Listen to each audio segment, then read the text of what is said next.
खाली घ्या, थोडे खाली घ्या, थोडे खाली घ्या.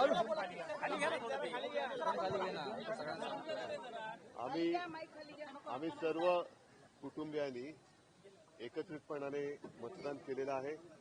मी जिथे जिथे निवडणुका आहेत तिथल्या सर्व मतदारांना विनंती करेन की आपण आपला मतदानाचा अधिकार बजावा आणि या देशातली, राज्यातली, शहरातली लोकशाही जिवंत ठेवा. त्याचबरोबर आणखी एका गोष्टीचं मला वैषम्य वाटते की सकाळपासून मला वेगवेगळ्या ठिकाणातून, मुंबईतून आणि इतर शहरातून पण फोन येत आहेत. निवडणूक याद्यांचा गोंधळ आहेच, नावं वगळली जात आहेत, इथली तिथे जात आहेत, गोंधळ काय संपत नाहीये. शाही सुद्धा काही ठिकाणाची मला कळवण्यात आलं की वोटावरची शाही पुसली जाते.